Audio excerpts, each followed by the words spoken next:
all foreign policies are obviously going to be hypocritical. You know, whoever's in power in whatever government of whatever state we're talking about, there are going to be ambiguities and inconsistencies, but there seems to be an enormous one in the case of this administration, that it is only interested in human rights when or if they can be argued to be threatened by communism or a communist surrogate. That is the only time it will sound the alarm for human rights. I think that's a bad foreign policy. I think it's an un-American foreign policy in the sense that I think America has an interest in human rights everywhere and a commitment to them, or should have. And I think it's a dangerous foreign policy too, because it simply divides the world into good powers and evil powers and suggests that there'll have to be a final reckoning with evil, and a final reckoning with evil in this case, everybody knows it and you can see it coming down the road, is a nuclear war. And nobody needs to tell you what that would mean, or that it would be worse than any conceivable tyranny. Mary McGrory made the very sobering point, since you mentioned her, that the real discovery is that the voters don't read what the pundits say. So that the only people who they probably steer wrong are the candidates who care obsessively about the press and their image. So I think there's some hope in that, at any rate, that only the aspirants for president are fool enough to believe what they read in the newspapers. Why are we doing all this then? I've no idea. It beats me. I mean, if you were starting now to design a system for picking the President of the United States, it couldn't possibly look anything like it does now.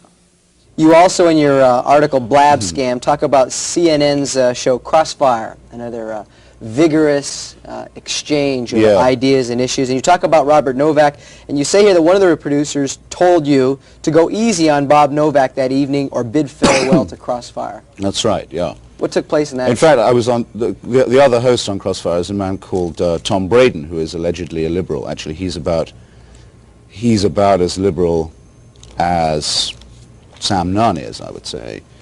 He's certainly not as liberal on his wing as Novak is conservative on his.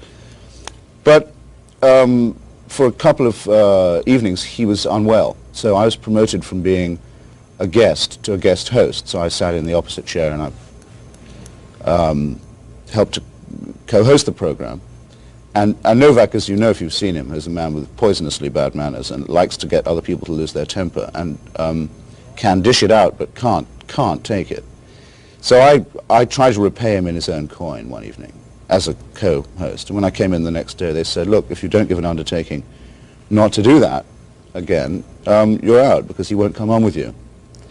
Now, I wrote to Ted Turner, who runs the network, and I said, look, is it by your wish or with your knowledge that one of the participants in this alleged argument every night is also the umpire, the referee?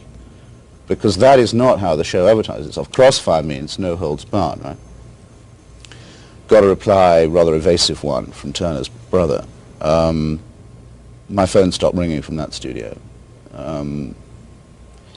I don't want to make myself out to be the guy who's too hot for TV, otherwise I wouldn't be sitting here.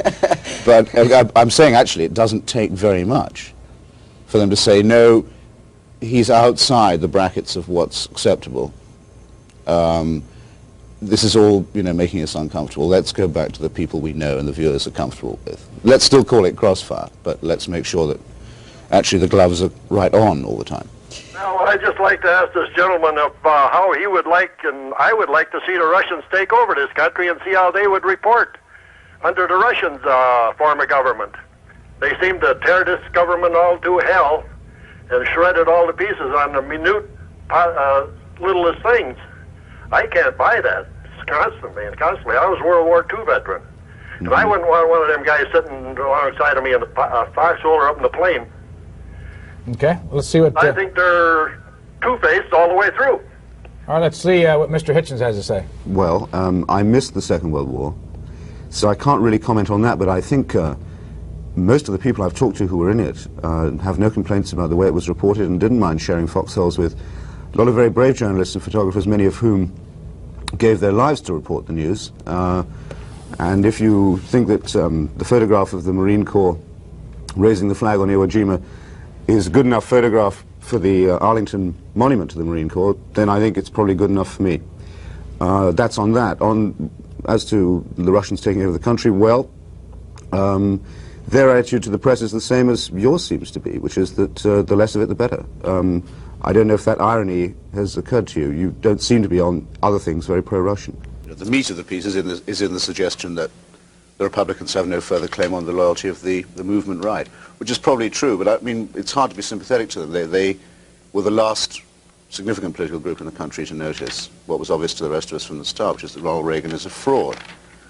And now they realize that he didn't mean a word he really said, that he let down even his dearest friends, broke every promise he'd made even in that quarter, and they're sort of appalled and hurt and upset, and I just think it's delightful. As far as educational background, graduated from Lee School in Cambridge, also attended Oxford, graduated in philosophy, politics, and economics in 1970, married, expecting his first child, originally from Portsmouth, Hampshire, in England.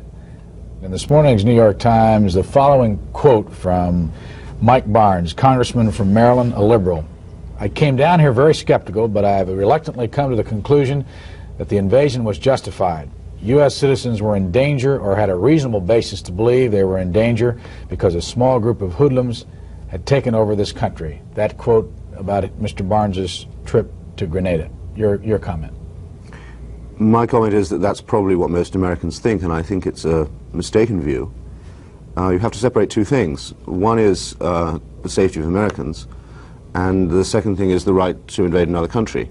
Now, even if it could be proved that the American students on the island were in danger, and that's very much disputed by everybody and by the students themselves, that might, for instance, justify an Entebbe raid of the kind the Israelis conducted in Uganda, or a Desert One of the kind that the United States tried to conduct in Iran.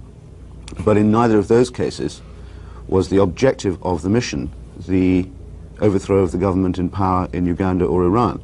You might be justified in going in and getting the students out, and there'd be no difficulty doing that in a country the size of Grenada, but it's perfectly obvious that President Reagan's concern was to overthrow the government of Grenada, and whether the students were in danger or not, that's what he wanted to do.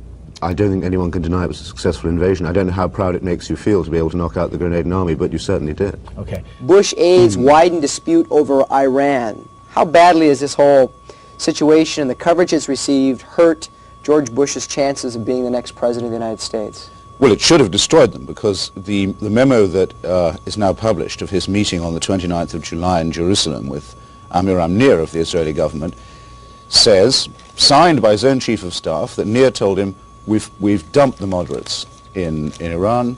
We're going to do business with the extremists only, with the ultras, because they're the ones from whom you get results.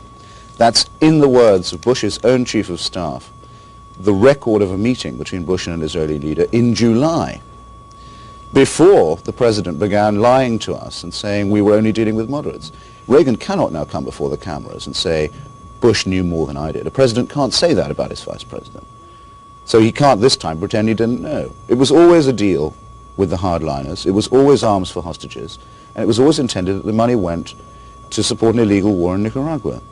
All this memo shows is they knew all that in July at the latest.